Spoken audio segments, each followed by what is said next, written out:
The massive Krylonian warship cast an ominous shadow over New York's skyline, its crystalline surface refracting sunlight into prismatic patterns across the city's gleaming towers. General Sarah Chen stood at the UN headquarters observation deck, her weathered face betraying none of the calculated anticipation she felt as she watched the alien vessel position itself. "They're right on schedule," muttered Admiral James Rodriguez beside her, checking his quantum tablet. "Just like the simulations predicted."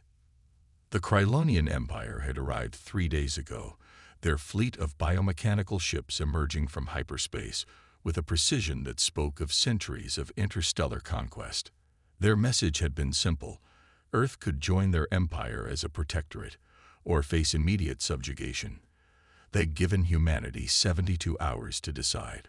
What they didn't know was that Earth had been preparing for this moment for decades. "Status report," Chen commanded, her voice steady despite the weight of responsibility pressing down on her shoulders.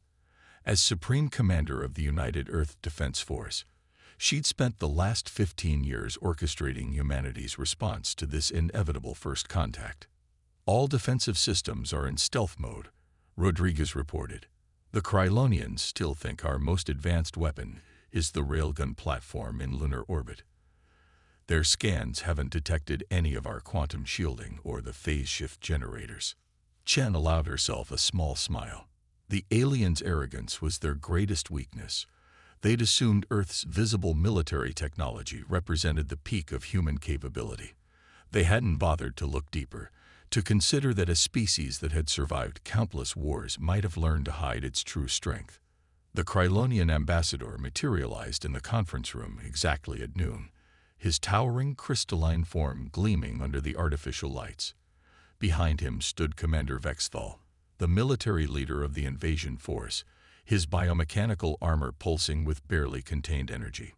"We trust you've reached a decision," the ambassador stated, his translated voice carrying notes of smug certainty. Chen stepped forward, playing her role perfectly. "We would like to request a demonstration of your military capabilities," she said, letting a tremor of fear enter her voice. "Our leaders need to understand what resistance would mean." Commander Vexthal's crystalline features shifted in what might have been amusement. "You wish to see the futility of opposition. Very well. We shall demonstrate with a small-scale ground invasion of your choosing. No orbital weapons, no mass drivers, just our infantry against your best defenders. Thank you for this consideration," Chen replied, bowing slightly. "We would like the demonstration to take place in the Australian outback. It's remote, minimizing civilian casualties." The Krylonian commander's crystalline structure pulsed with pride. "A wise choice.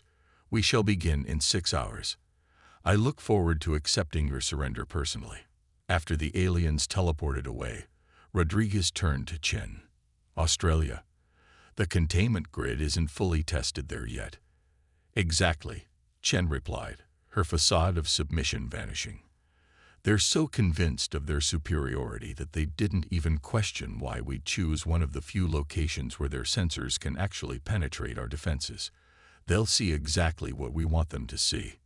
She activated her quantum comm, connecting to the global defense network. "All units, Operation Trojan Horse is a go.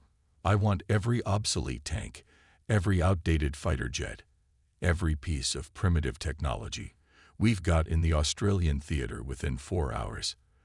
Let's give our guests the show they're expecting." The next 6 hours were a carefully choreographed dance of deception. As Krylonian sensors watched, Earth's military forces scrambled to deploy in the most inefficient and outdated ways possible. Ancient tanks rolled across the desert. Conventional aircraft performed predictable patrol patterns. Everything screamed of a primitive military struggling to mount a defense. Meanwhile, deep beneath the red earth of the outback, something else entirely was taking shape. "All quantum shield generators are in position," reported Colonel Maya Patel from her underground command center.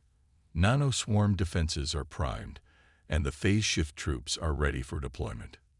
Chen watched through quantum-linked displays as the Krylonian dropships began their descent. "Remember, everyone, We need this to be convincing. Let them believe they're facing a primitive species until the exact right moment.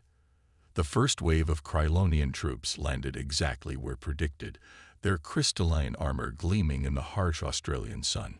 They'd moved with the confidence of predators who had never known defeat, their biomechanical weapons humming with deadly energy. Earth's forces responded exactly as expected, with conventional weapons that sparked harmlessly against Krylonian shields. The aliens advanced methodically, their victory seemingly assured. "They're approaching the primary engagement zone," Paddle reported. "All units in position." Chen took a deep breath, savoring the moment. Humanity had spent generations fighting itself, perfecting the art of warfare in ways the Krylonians couldn't imagine. While other species focused on developing bigger weapons, humans had learned the true key to victory: deception, adaptation, and the element of surprise. "Let them take the bait," she ordered. "Show them exactly what they expect to see. Then show them what humanity is really capable of." The trap was set. The Krylonian Empire was about to learn why you should never judge a species by its visible technology. Sometimes, the most dangerous predator is the one that knows how to hide its teeth until the perfect moment to strike. Lieutenant Emma Santos watched through quantum-enhanced binoculars as the Krylonian forces marched confidently across the Australian desert. Their crystalline armor sparkled under the merciless sun, each soldier moving with mechanical precision. From their formation, it was clear they expected minimal resistance from what they perceived as primitive human forces. "Target force is approaching Waypoint Alpha," she whispered into her neural comm. Her team lay hidden beneath the red earth, their quantum phase suits rendering them completely invisible to Krylonian sensors. All units maintained stealth protocols. The aliens had taken the bait perfectly. The scattered remains of conventional tanks and artillery pieces had convinced them they were facing nothing more than desperate last-stand resistance. Their arrogance was about to cost them dearly. "This is Shadow Command," General Chen's voice echoed in their neural implants. "Operation Shadow Strike is now active. Show them what humanity has been hiding." Santos felt a fierce grin spread across her face. "Shadow Team, execute primary sequence." The desert itself seemed to come alive. Hidden panels in the sand flipped open, revealing arrays of quantum resonators specifically tuned to the frequency of Krylonian crystalline armor. The aliens' first indication that something was wrong came when their supposedly impenetrable armor began to vibrate. "By the eternal crystal," one of the Krylonian officers shouted, his translated voice crackling with static. "What is this primitive technology?" The resonators reached their peak frequency. Crystalline armor began to crack, then shatter completely. The Krylonians found themselves exposed, their biomechanical weapons shorting out as quantum interference patterns disrupted their energy matrices. "Second phase, initiate," Santos ordered. Her team emerged from the earth like ghosts, their quantum phase suits allowing them to pass through solid matter. Years of studying Krylonian biology had revealed their crucial weakness. They relied too heavily on their technology, never developing the close combat skills the humans had honed over millennia. The alien forces tried to regroup, but their traditional combat formations were useless against an enemy that could literally walk through walls. Santos herself moved through 3 Krylonian soldiers, her phase blade shorting out their neural networks with precise strikes. "This is impossible," Commander Vexthal's voice boomed across the battlefield. "You are primitives. Your technology is decades behind ours." "That's where you made your mistake," Santos replied, her voice carried by captured Krylonian comm systems. "You thought technology alone makes a species advanced. You forgot that warfare isn't about who has the biggest guns. It's about who can adapt, improvise, and overcome." Across the battlefield, more human forces revealed themselves. Quantum-linked combat teams moved in perfect synchronization, their attacks coordinated by AI battle networks that operated faster than Krylonian combat computers could process. Nano-swarm weapons, reverse-engineered from captured alien tech, consumed Krylonian energy shields from the inside out. "Shadow Command, This is Santos. Primary target force is neutralized. Minimal casualties on our side. The enemy's retreat is, well, let's call it disorganized. In her command center, General Chen allowed herself a moment of satisfaction. Excellent work, Lieutenant. All global units report similar success. The Krylonians are pulling their forces back to their ships. They'll adapt, Santos warned, watching the surviving aliens teleport away. Next wave will be more cautious. Let them adapt, Chen replied. Humanity has been adapting to warfare since we learned to use tools. They've got a lot of catching up to do. The desert battlefield fell quiet, though everyone knew it was just a temporary lull. The Krylonians would be back, but they would return with a new understanding of their opponent. They had expected to find primitives playing at warfare.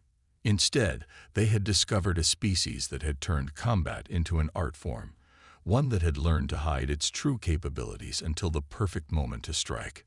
Santos and her team began collecting scattered pieces of Krylonian technology, their quantum scanners already analyzing new weaknesses to exploit. Each piece of alien tech would be studied, improved upon, and turned against its creators. This was how humanity had always survived, by learning from every encounter, by turning each defeat into a lesson, and each victory into an opportunity to grow stronger. All units, begin Phase 3 preparations, Chen ordered. The Krylonians think they've seen human ingenuity. They haven't seen anything yet. In orbit, the Krylonian fleet commanders watched in disbelief as their ground forces retreated. Their sensors were still trying to understand how a supposedly primitive species had developed technology that could counter their most advanced systems. They had no way of knowing that humans had spent decades preparing for this moment, studying every piece of alien technology they could salvage from crashed scout ships and failed infiltration attempts.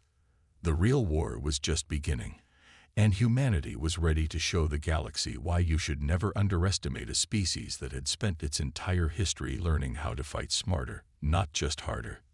Captain Maya Lin crouched in the darkness of Shanghai's underground network, her quantum-enhanced vision showing the massive Krylonian walker units moving through the streets above. The aliens had learned from their humiliation in Australia, deploying their heaviest armor in urban areas where they thought human phase shift technology would be less effective. They still don't understand, she whispered to her second-in-command, Major David Chen. They think cities are just buildings. The Krylonians had occupied Shanghai 3 days ago, their crystal ships hovering above the gleaming skyscrapers like artificial stars. They'd expected to find the city abandoned, its population fled. Instead, they'd found something far more dangerous, a metropolis that had spent years preparing for this exact scenario. Ghost Squad reports all neural disruptors in position. Chen reported, his neural implant pulsing softly. The enemy still hasn't detected our quantum signature masking. Lin nodded, watching the tactical display in her enhanced vision. Every major city on Earth had been transformed into a sophisticated trap, its infrastructure secretly modified to serve as a weapon. Shanghai's transformation had been particularly extensive, thanks to decades of underground construction that the Krylonians had dismissed as primitive subway expansion. All units, Operation Urban Phantom is go, she transmitted through the quantum network. Show them why humans perfect urban warfare. The city came alive. Skyscrapers that had appeared empty suddenly pulsed with electromagnetic frequencies that played havoc with Krylonian targeting systems. The aliens' crystalline technology, so effective in open combat, became a liability in the urban canyon.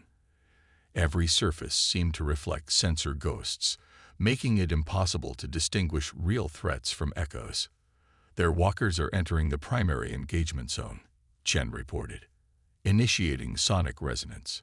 The ground beneath the Krylonian units began to vibrate at specific frequencies, not enough to damage the streets, but perfectly calibrated to disrupt the crystalline structure of alien armor.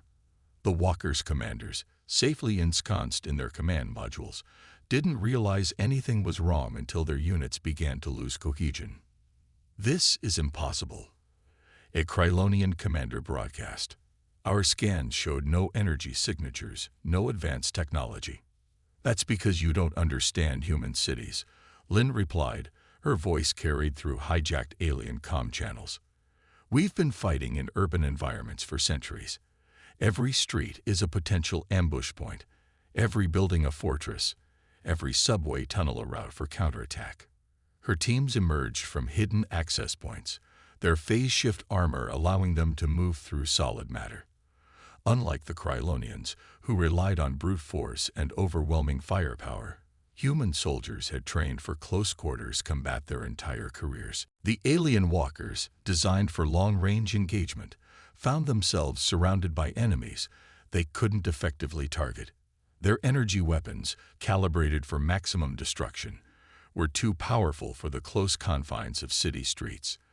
Every missed shot revealed their position to waiting human forces. Shadow Team, execute Protocol Artemis, Lynn ordered. Teams of quantum-linked soldiers moved in perfect synchronization, their movements coordinated by AI battle networks that operated faster than Krylonian combat computers could process. They struck at joints and weak points, using the aliens' own momentum against them. Above the city, Krylonian commanders watched in growing horror as their supposedly invincible walker units were systematically dismantled by an enemy they could barely detect. Their sensors, designed to track energy weapons and large force movements, were useless against humanity's adaptive tactics. "This is Ghost Squad," reported Lieutenant Sarah Jong from her position in the financial district. "Enemy forces are attempting to regroup using their short-range teleporters." Lynn smiled grimly. "Initiate quantum field disruption." The carefully hidden network of quantum generators activated, creating a field that made teleportation impossible within the city limits. The Krylonian forces found themselves trapped in an environment that humans had spent millennia learning to fight in. "All units, begin Phase 2, Lynn commanded. "Show them why you never corner a species that turned urban combat into a science." The city's environmental systems, secretly modified over years, began to alter temperature and humidity levels in ways that played havoc with Krylonian biomechanical systems. Their crystalline armor, designed to withstand extreme conditions in space, proved vulnerable to rapid environmental changes. "Command, this is Lynn. Shanghai is secured. Enemy forces are in full retreat where they can, surrendering where they can't." General Chen's voice came through the quantum network. "Excellent work, Captain. Similar reports are coming in from cities worldwide. The Krylonians are learning that taking the human city is very different from holding it. They'll adapt," Lynn warned, watching the surviving aliens being disarmed and contained. "Their next attack will target our infrastructure, try to flush us out of the cities." "Let them try," Chen replied, and Lynn could hear the confidence in her voice. "Every attack teaches us more about their technology. Every retreat gives us more tools to work with. They still haven't figured out that humans don't just survive wars. We learn from them." As night fell over Shanghai, Lynn's teams began collecting fallen Krylonian technology.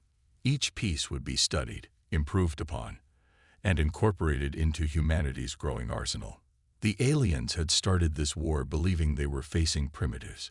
They were learning, too late, that they had awakened something far more dangerous, a species that had turned warfare into an art form, and adaptation into a way of life. Admiral Rachel Martinez stood on the bridge of the HMS Prometheus, humanity's first quantum phase capital ship, as it emerged from its hidden lunar base. The massive vessel, invisible to conventional sensors, represented decades of reverse-engineered alien technology combined with human innovation.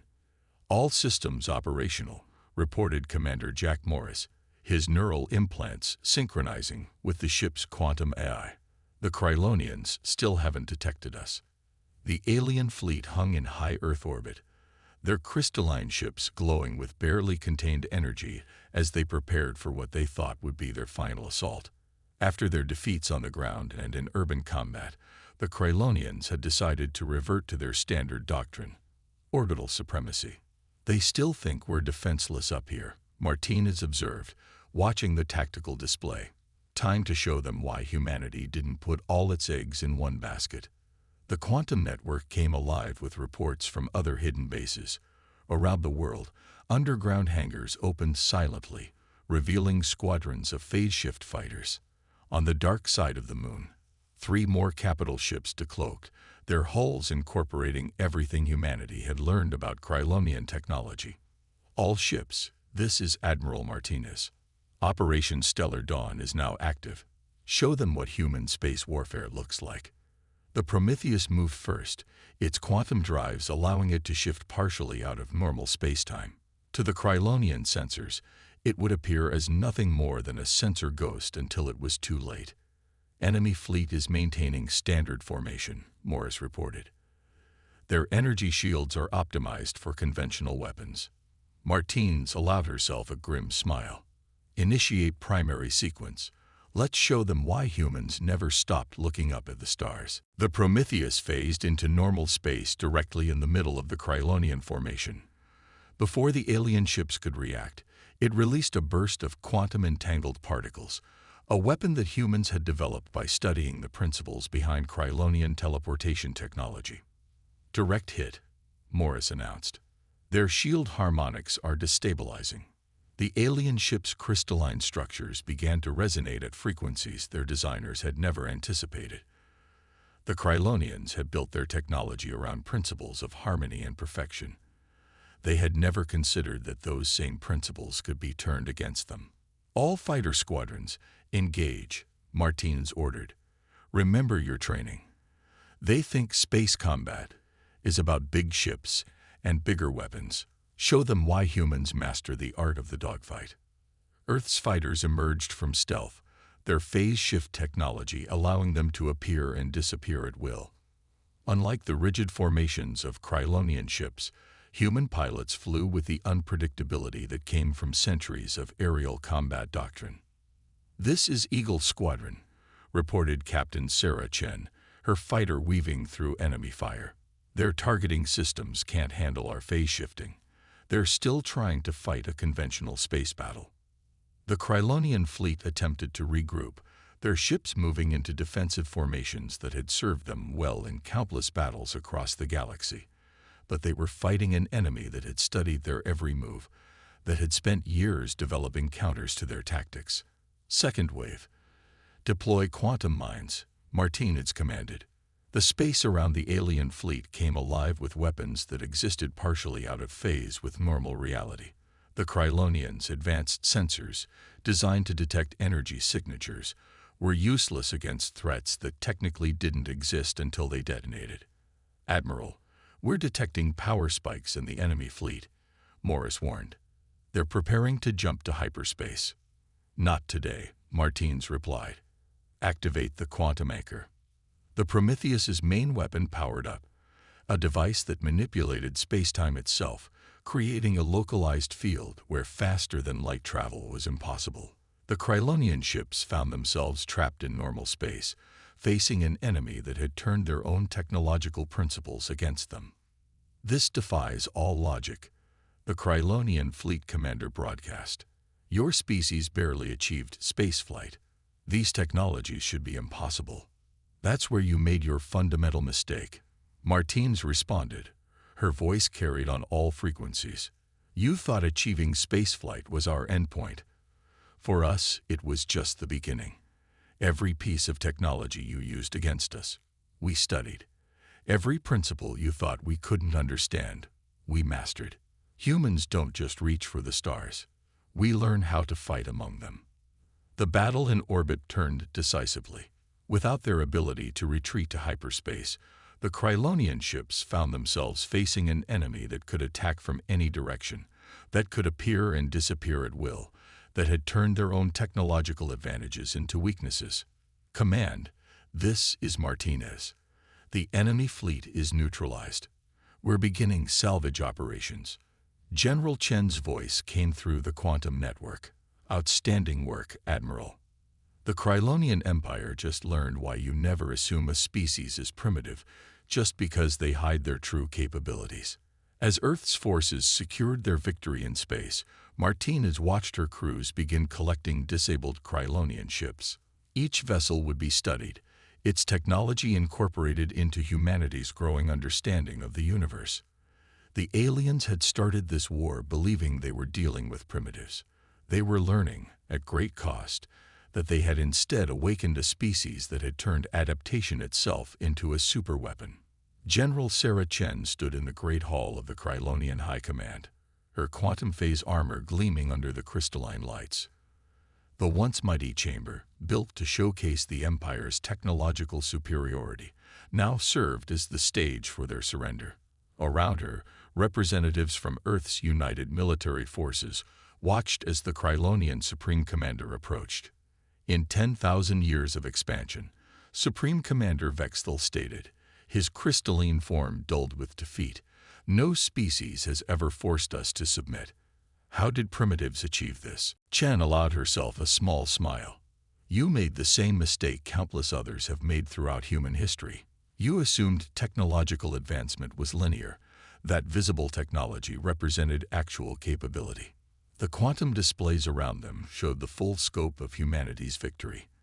Across the galaxy, Krylonian fleets were standing down, their commanders watching in disbelief as ships they dismissed as primitive revealed capabilities that defied their understanding of physics. Our analysts still cannot comprehend how you developed these technologies, Vexthal admitted. Our best scientists say your quantum phase systems should be impossible. That's because you approached warfare like engineers, Lieutenant Santos added from her position beside Chen. You sought to perfect existing principles. Humans, we look for the gaps between principles, the places where reality isn't quite what it seems. The doors opened, admitting Admiral Martinez and Captain Lin. Their teams had just returned from securing the last Krylonian stronghold in the Centauri system. The alien defenders there had surrendered after watching human ships phase through their supposedly impenetrable defenses. Every time you attacked us, Martinez explained, you taught us something new. Every weapon you used showed us another principle to explore. Humans don't just fight wars, we learn from them. The quantum network hummed with reports from across former Krylonian space. Earth's forces had systematically dismantled an empire that had stood for millennia, not through superior firepower, but through adaptability and innovation. Your species hid its true nature well, Vexthal acknowledged. We thought we were dealing with primitives playing at warfare. Instead, you found a species that had turned warfare itself into an art form, Chen finished. One that had learned to hide its capabilities until the perfect moment to strike. The formal surrender proceeded according to protocol, but everyone in the chamber knew this was more than just the end of a war. It was the emergence of humanity onto the galactic stage, not as primitives to be conquered, but as innovators to be respected. There is one thing I must know, Vexthal said as he prepared to step down from command. Why did you wait? Why hide your capabilities for so long?